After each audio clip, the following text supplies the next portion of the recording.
Alright, here we go to episode 48, and today we're talking about the Dama Gazelle. A very, very interesting video today because this is quite the animal. Now, first and foremost, let's get right on into it. This is going to be a very simple exhibit, and that is for one sole purpose, and that is the fact that I have actually been dealing with depression in the past 3 days, but that's neither here nor there, and I'm better now, so don't you worry. Well, when it comes to the name of the Dama Gazelle, it's it's annoying. It's also known as the Adra Gazelle, or the Mahor Gazelle. I think I'm saying that correctly. And it is native to parts of the Sahara and the Sahel region, which include pockets in Morocco, Algeria, Mali, Niger, and Chad. However, I did see little tidbits, little facts when I was looking up. They may also have parts in Sudan and little groups that were brought into the Middle East. It's complicated. But, for the most part, those are going to be the regions that they can be found naturally. Now, the scientific name is the Nangar Dama, which I have absolutely no idea what Nangar means. Because no matter where I checked, it didn't come up anywhere for a definition. All it told me was that it was the scientific name for this species of gazelle and a few of its relative species. We'll get into that a little bit later. But when it comes to the word Dama, that one was also difficult. This is probably the most annoying search for a name meaning I've ever had. Now, Dama most likely comes from the Hausa word for opportunity, comparable, or improvement. I don't know how that connects, however. And so I took a look into the man that named it. And this man was a Prussian explorer and zoologist named Peter Simon Pallas, which, if you recognize the name Pallas, it's probably from the Pallas cat that was named after him and several other animals. So, it was thought that he was the one who probably named it. The difficulty with that is, when I looked up him, the only expeditions I could find that he was a part of was going east into Russia, into Siberia, and Central Asia. Somewhere that you can't find the Dama Gazelle. So I have absolutely no idea if he really named it. But with that lead, I also took a look at the closest living language to Prussian, that being Lithuanian, and Dama, in some contexts, vernaculars confusing with grammar and whatnot, may mean lady. So it could be the Lady Gazelle, seeing how Prussian is a very strange seeming combination of German and Lithuanian, at least when you read it. Those are my two biggest guesses. But, as with the other names that I gave you, the Adra and the Mahor, it actually is complicated. Because while they are used interchangeably, those two are subspecies of the Dama Gazelle, which made it even more complicated trying to figure these things out. Now, for the most part, they're relatively the same. The Adra is extremely rare, and the Mahor is completely extinct in the wild and is only found in captivity, which is a trend with this animal because they are extremely endangered. Probably as far down critical endangered as you can get. I believe the only animal we've discussed so far that has worse numbers is the Amur leopard. You see, it is thought that in the wild there are no more than 400 Dama Gazelle left. And this number could be as low as only 85 adults.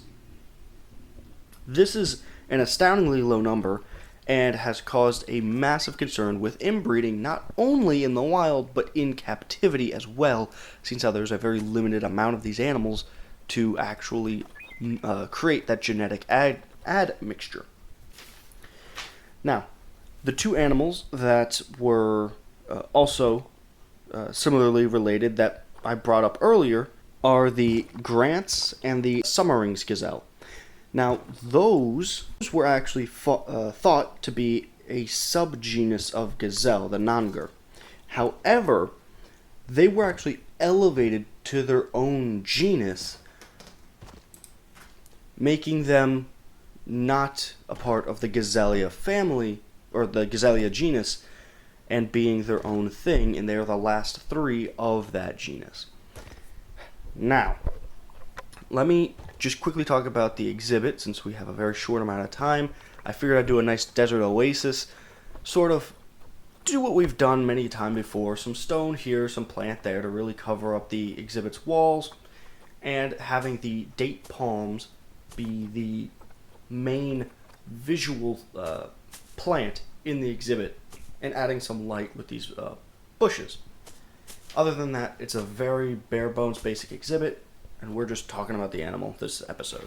Now, while it is a desert species, it is important to note that they're not as well suited as many of their other desert-based counterparts.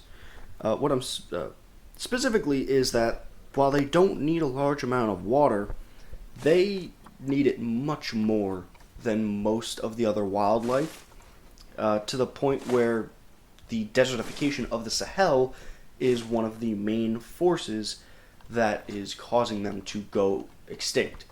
On top of that, mechanized hunting is also an issue, and mechanized hunting essentially is hunting from vehicles, whether it be helicopter or more commonly a jeep or car of some form. Being able to completely outpace the animal and pretty much having them to your will is not only causing severe ecological damage, it is just not a good way of hunting. It is completely just unhonorable, a very unhonorable way to get game. Now, in an attempt not to just sit here and soapbox, we're just going to move on from that. Now, there have been a decent amount of conservation acts and movements that were put in place all throughout North America, Europe, Africa, and the Middle East. In the Middle East, Saudi Arabia is one of the biggest names to actually aid in the conservation of the animal, and as a matter of fact, is the only place that has a captive group of the nominal Dama Gazelle. So, while I'm about the Adra and the Mahor, the Dama itself is its own subspecies. We've been through this a few times. I'm sure you get the picture by now. But some have been more successful than others. With natural breeding, with captive breeding and natural reserves being the main form of conservation, you have ones that were successful.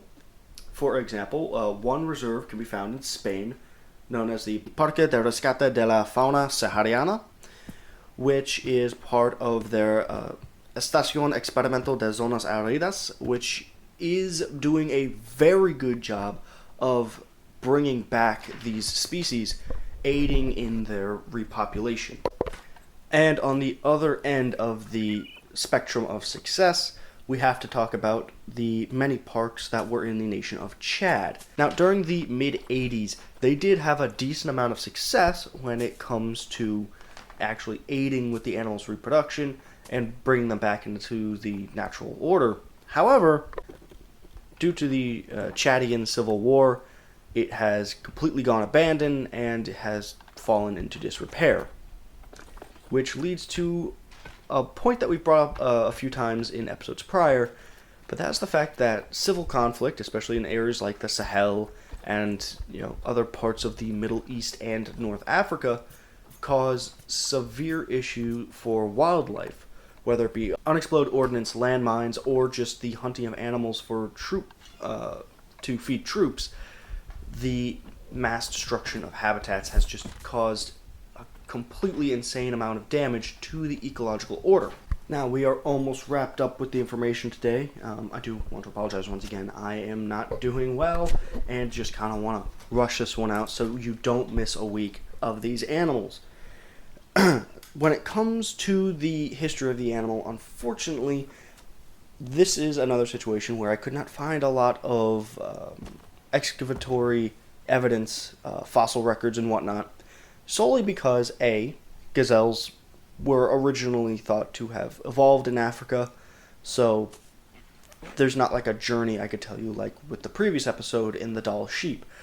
On top of that, there aren't many areas that you can dig for fossils in the Sahel and Sahara, just because it's mostly sand and there aren't really any big endeavors to dig that area up.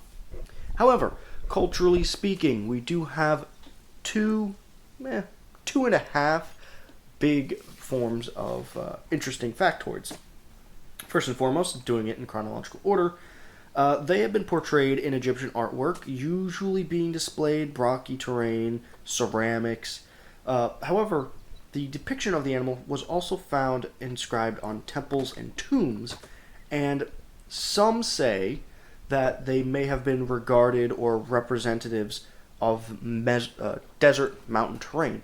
Kind of like how today you see a dromedary camel, you think, desert. Or you think of a stag, and you go, the forest, of course. So there's a good possibility that for the ancient Egyptians, the Dama Gazelle was a representative of the mountainous deserts to the south.